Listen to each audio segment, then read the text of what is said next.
sack of stones. Say it, Kevin. Say it. Yes, I can't believe it. They're going. You feel like busting loose. I get it. Let's go. Ovechkin touched it. LeBron's tired, and the Warriors are questionable. Let's go around the horn. How much higher can the boys go? Kevin? I feel like busting loose. I feel like busting loose. It's Around the Horn, the show of competitive banter. Here's Tony Reale. How dominating a performance from the team with the worst Game 7 record in league history over the team with the best Game 7 record in history. And now, finally, Ovechkin. We were talking about this last night in our show's group chat. Oh, you're not on the group chat, Israel, when we talk hockey? A three-time MVP, not making the final until now. Does he touch it? Yes, he touches it. Also, one more look at that.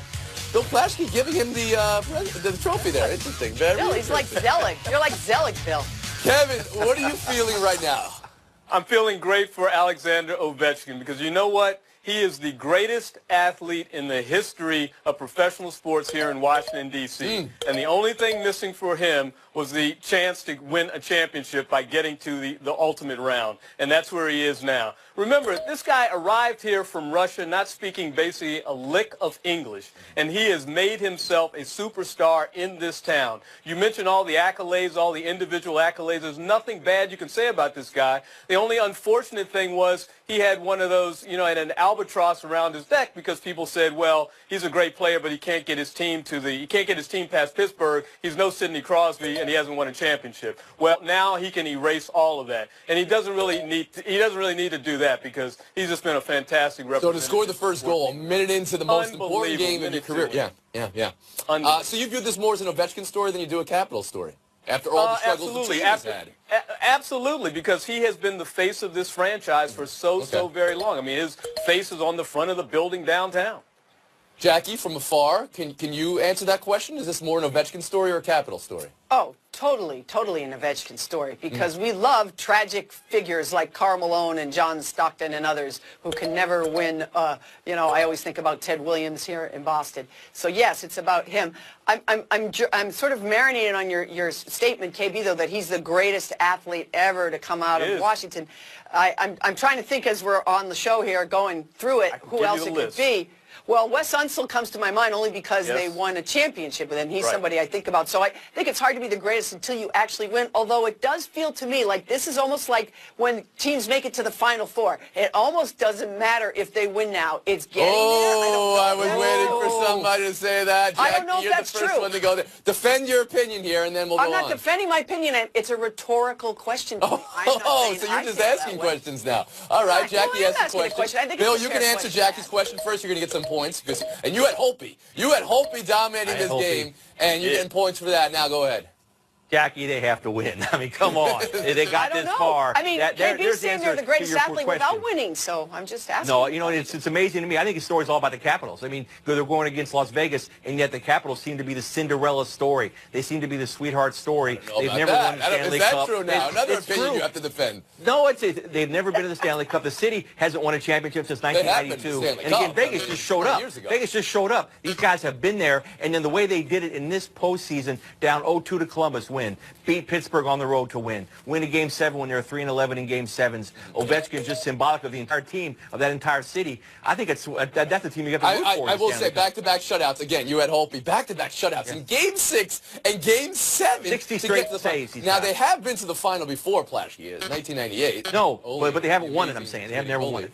All right, Israel Gutierrez, there's a lot out there now to consider. This is Ovechkin's story, if this is the Capitals story. Is it good enough now as is, or do they need to win the championship, which coming out of my mouth feels so left out and so betrayed, by the way, for not being involved in that group chat. But here's what I'd say. Like, I think if that game was in D.C., I think maybe visually we would have seen a little bit about the fans sort of rejoicing. We would have seen the team take. But this, to me, was about Ovechkin as well. I consider that, like, if he was an NFL quarterback at this level of quality and still had hadn't won a championship to this point, man, this would be a huge story. And not only did he finally get to this point, but he had been 3-7 in Game 7. That's a lot of misery. He had gotten through the Penguins to get to this point. He had gotten to a situation, or they had gotten to a situation where they were up 2-0, then down 3-2, back-to-back elimination games, and now they're going into this sort of storybook final here with the Knights, and it still feels like Ovechkin is the better story, the more deserving champion potentially here. So yeah, I think it's more about him. Jackie, one last chance after the horn. Okay, you know who I thought of? I thought of Jerry West. Yeah. A lifetime of misery. Almost there. The only thing that was missing was the balloons up in the ceiling that never got a chance to come down. Why do you got to bring that up, Jackie? Why do you because I'm talking about Jerry West. The but I will say this. Just take a mute. Okay, Stockton, Malone, we mentioned Charles Barkley, Dan Marino, but I don't think any of those I just mentioned are three-time MVPs, which is what Ovechkin is. And Larry Bonds, Ted Williams. There you go. It's that's a very the next apt level. thing then. Yeah. Well, Clayton Kershaw, 3 Cy Youngs, 1 MVP. It's not. It shouldn't be putting us in the red. Yeah. Sammy Ball, maybe Blackstone for Washington. I mean, it's a long. But time. We don't Big remember trade, Sammy big Ball. trade. Walter Big trade. Oh yeah, that's 1924. We don't remember 1924. Oh my goodness. We move on. Celtics 96, Cavs 83. These are the rules, NBA people. When Steph Curry plays bad, he's hurt. When LeBron James plays bad, he's got no support. He's overworked. Yep. Home road split in the series is devastating. LeBron says he's not tired. Tyronn Lue said he looked tired. Israel, is this about LeBron's fatigue, or is that just an excuse? It's just an excuse. Listen, of course he can be fatigued. Of course he probably is fatigued. I mean, he spent a lot of this year literally standing still watching his teammates go to work because he knew he needed that rest. And given all these minutes he's playing in these playoffs more than anybody else, of course he could look fatigued. But even with that level of fatigue yesterday, if his teammates had given him any sort of support, then we'd say, okay, he can still do this. I mean, if you look at that point total by Boston, it's their second lowest home point total of these playoffs. So it was at least a good enough defensive performance for whatever reason, that they could have won that game, but it was offense that wasn't there, and LeBron did his part. Everybody else didn't. Jackie McMullen? What, are you all worn out from that, from hitting that? Is that what it is? Or are you feeling some cramps coming on? What's going on there? Okay, you're feeling a little fatigued too. Listen, I was at the game. I was in the locker room afterwards. I talked to his coach. I talked to his players. He was tired. It's okay to be fatigued. It doesn't mean you let your team down. There's no reason why anyone should be blaming LeBron James because they lost that game. They're not even in this position without LeBron James. But go back to the previous game, the amount of energy he had to put out, not just on the offensive end, because everybody forgets what he had to do on the defensive end, which was nothing short of extraordinary. There were times, remember, we made a big deal about what would the Celtics do, the switch onto Terry Rozier. That matchup never happened because they decided to hedge and show and make Rozier go run back to the other player. The way you beat that, if you're LeBron, is make the extra pass to the guy and have him beat that way. For some reason, he didn't do it. A sharper, more aggressive LeBron James would have attacked that matchup. Again, no criticism of LeBron, but you got to call a spade a spade. He was tired. Sorry, guys. LeBron is tired. It sounds like it's a Gay Talese story on Frank Sinatra. Frank Sinatra has a cold. Go ahead, Bill Plaschke. Is this just a red herring to cover up something else, or no, is it's real? He's 33 years old, and not only has he played the third most games of his career at this point, he's also played harder than he's ever had to play in his career. He outscored the rest of the Cavs starting lineup last night for the 5th time this postseason. He's outscored the rest of the starting lineup. That's a career high for him, the most he's ever had to dominate, the most he's ever had to carry a team. You just watch him. You look at him. You look tired. I've seen this in Kobe's last 2 or 3 years. He's exhausted. His legs are out from underneath him, and I don't know how they get through this. Kevin Blackstone?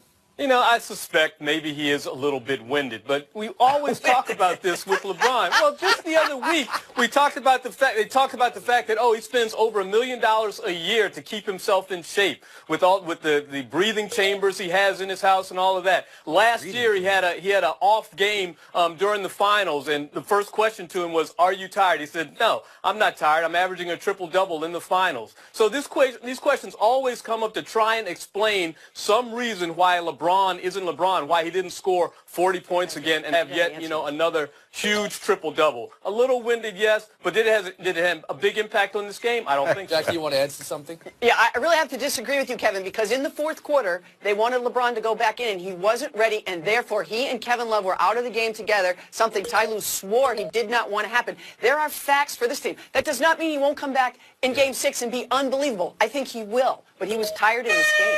I'll say say the game was already lost at that point, though, wasn't it, Jackie, when Love and LeBron were out of It was, but that's the point is, when does LeBron James ever say he can't come back in? Let me ask you this. With a series like this, where the home-road split has been bananas, anything you see from the Celtics last night that makes you think this time maybe he can carry it over on the road, or no? No. I don't expect him to win the next game. I did. I saw something. Oh, what do you got, Flashkey? Tremendous defense. I think they were from the first teams to ever, in fact, in memory, to win a game by double digits by shooting less than 35% or less. I think their defense, that carries. That carries. Okay.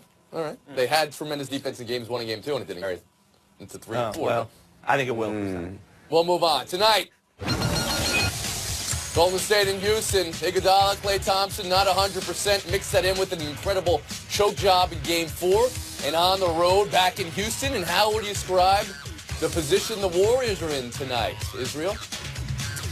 Listen, I think they're under a lot of pressure. I think if you look at sort of just the small picture here, that game in Golden State, that's not a 12-point fourth quarter is not a type of game that you should lose at home, especially. It's not the type of performance you should have. Kevin Durant's probably sort of been replaying that last play over and over in his head on why he didn't just pull up and take a shot over P.J. Tucker. They'd be so much more comfortable, obviously, 3-1 here. But even in the bigger picture, when you look at the gravity of this series here, they're supposed to win this series and win the championship. They are the dynasty in progress, if you will. If they go 2 out of 3 years, one after winning 73 games, and then this one after they were supposed to run through these playoffs, 2 out of those 3 years without having a title, they're going to have this reputation. So you're saying the pressure's on Golden State tonight, and who specifically is it on, Kevin Blackstone? Well, it's specifically on the coach, Steve Kerr. We questioned him at the end of the game in terms of whether or not he could get that timeout called or get one of his teammates, one of his players to get that timeout called. Kevin Durant has made less than 10 field goals in the last 2 games. You expect more from him. Why wasn't he able to make more shots? Was he not able to get open? Klay Thompson, you can say that maybe he's not healthy, but you know what? Chris Paul's not healthy either, and he's starting to dominate at that position. So I think a lot of it's on Steve Kerr to make some adjustments. Jackie, do you agree that the pressure is all on Golden State? I do. I absolutely do. Do you know that they had zero assists in the final 10.5 minutes of that game? This is a team that was the best team in the league at passing the ball. And do you also realize that Houston's assist rate is higher than Golden State's, not just in that game, but this entire series? Something has happened that I never thought was possible. Houston has turned Golden State into an ISO team. Yeah, and I'm telling you, that's bad news for Golden State. You don't want to fall into that trap. So Durant, more than anyone, has got to get the ball moving, take him in the post. Huge pressure on Golden State. Golden State knows that Houston can win in crunch time. Houston can win in Oracle. Golden State, this is a must-win for Golden State.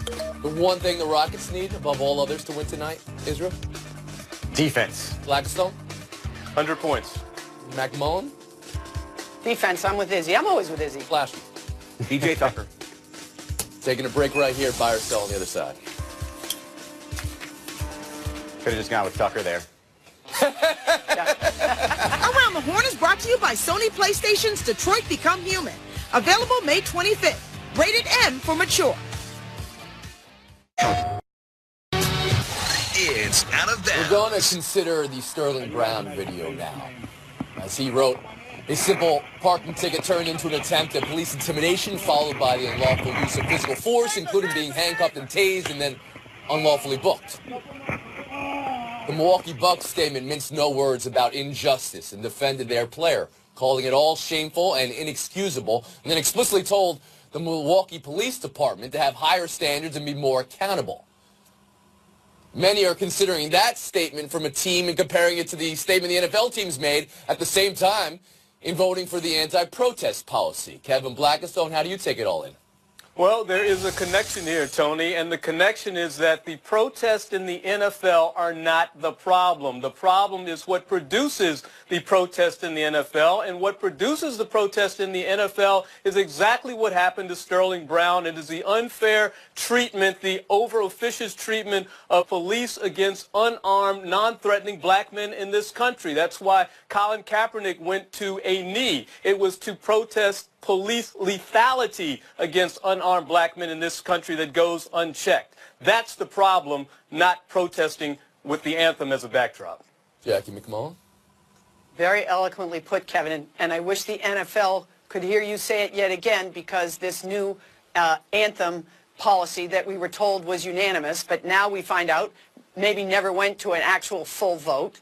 We know that some owners abstained. We know that Chris Johnson of the Jets has said he'll pay his players fines, suggesting that he supports them still kneeling or doing whatever kind of protest they would like. So it's very confusing to me. I wish that they were looking at this issue the way you did, Kevin, but it seems to me they're looking at it in terms of we lost advertisers, we lost some fans, and we have a president mad at us, so we have to do something. What did they do that was unanimous? Very confusing to me. I'm not clear on it. And specifically on Sterling Brown, what did you hear from the Milwaukee Bucks, Jackie? I love what I heard from the Milwaukee Bucks, and I love the way that the NBA has backed up him, Sterling Brown, and the Milwaukee Bucks. This is what we need leagues to do. This is what we need teams to do to support their players. Bill Plaschke? Yeah, this is such a horrible video, just horrifying to watch it. No wonder in the last 3 years, taxpayers in Milwaukee have paid $17.5 million in wrongful police action settlements. This was just awful to see this. But I'm sure the NFL, this is not to say they don't see it the same way. Their fans do not see it. The fans, when they see the protests, the fans see they're protesting the military. They see them protesting the flag. They don't understand that this is the protest the players are doing. So the NFL is responding to those fans. It's a business decision. And the NBA, frankly, the NBA, Sterling Brown plays in the NBA. The NBA has the same philosophy. I didn't see any protest yesterday at the NBA game. The NBA has the same rules that the NFL has. I'm saying these two things are mutually exclusive. The fans don't understand. The fans say, fans can certainly agree with the horror of this Sterling Brown video and still say, no, we want you to stand for the flag. That's what a majority of fans in this country are saying. Israel Gutierrez? It didn't matter if Sterling Brown was an NBA player or not. It just obviously, we're becoming numb to even these types of videos. We've seen so many of them, which is yet another reason why the NFL should be embarrassed for what they're doing, which again is not really actually addressing the problem. Here you have them coming up with this policy that they think is going to fix everything and are just going to sweep things under the rug. Meanwhile, if you have players staying in the locker room, you think that's just going to be a non-story. You think people are just going to say, oh, okay, they were doing their own thing. We even had the president talking about people shouldn't aren't be in this country if they aren't out there proudly standing up for the flag. So of course it's going to continue to be an issue. The NFL continues to bungle this, and frankly, this is just going to end up making it worse. Bill, you said yesterday you thought the policy was a compromise and that you have the right to protest and your employer or owners in this case, the league has the right to set the rules for that protest. You brought up something interesting here. You talked about the fan base. I don't want to be semantic here. It's part of the fan base, right? Not every. I mean, it's not we can agree. It's part of the fan base. All the studies have shown. The fan base, All the studies have shown. And then the other thing you brought up is similar to what Steve Kerr was saying today, and Kerr jumped all in as he's been doing for years with this. But it was about his league, the NBA, versus the NFL, and he thinks the NFL is making a mistake here. But as you said, the NBA has a similar policy. Kevin, you want to address that? Well, I mean, we've made the NBA out to be some paragon of progressiveness, and it's not necessarily so. They do have that rule in place. They did come down on the Minnesota Lynx when those women decided to protest post-game, and it wasn't until public pressure came to bear that they changed their policy on that. And some of the things that have happened in the NBA, quite frankly, were very easy to handle. So I think the NBA has some ironing out to do with some issues, too. Thanks for your thoughts on the matter. Bill Plaschke, Israel Gutierrez. Going to get a lightning bolt right here. We're going to move on to showdown. Kevin Blackstone, Jackie McMullen next. Experience like Kevin Blackstone, Jackie McMullen, showdown. Good luck. All NBA, first team, LeBron, KD, Harden, AD, Lillard. Westbrook made the second team. Kyrie, Chris Paul, not on any of the three. That's the vote. You voted, Jackie McMullen. I did. Great how you voted. So you know what? I have a little remorse for the way I voted. I did not vote Chris Paul, All-NBA, and he should have been on my third team. And maybe it's because I'm reminded again as I watch these playoffs what a great two-way player he was. So buyer's remorse on my part. Yeah, and that's a good admission there because you know what? Because Kyrie Irving didn't make it. People are concerned about that. But you know what? He's hurt. And Chris Paul is playing hurt right now. Obviously not as severe an injury as the regular season. Kyrie hurt. missed games. So did Steph Curry. So did Jimmy Butler. A lot of guys missed games. It was so a hard vote this year because that's part of that. it. I'll give you a point for the voters' remorse you have there, Make the Jackie club if you're in the McMullen. toe. We'll move on. Michael Scotto, The Athletic, reporting the Orlando Magic have expressed interest in Tom Izzo, trying to sway him to leave Michigan State and coach Magicians. Makes sense, David? Yeah, it makes sense. He's trying to get out of town before the posse gets there. I mean, Michigan State obviously in a lot of trouble. Tom Izzo's name has been right in the middle of all of this. And if you're going to get Tom Izzo, this is the time that you get him. It makes sense because I do think now with the whole Brad Stevens thing, it's been proven that college coaches do it. But if I'm going after a college coach, I'm going all in with Mike Krzyzewski, and I'm going to throw a pile of money at him and hope maybe I can get him to blink. You think Krzyzewski could leave? Do you think Izzo could leave? I don't know that they could. But if I'm going to go for a college coach, I'm going for the gusto. I'm going to go for FaceTime. I'm going with gusto. Jackie Mack, take it.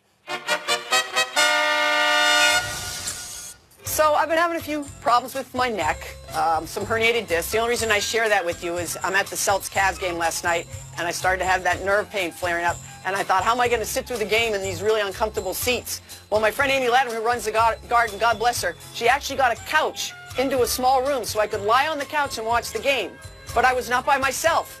I sat with Hall of Famer Tommy Heinsohn, who ate a bowl of fruit and entertained me endlessly with the knowledge he has. That's great. As Marcus Smart's put up 3, no, yes! I mean, I learned a lot, Tommy. Thanks. You got 211 Tommy points, Jackie. We'll see you tomorrow.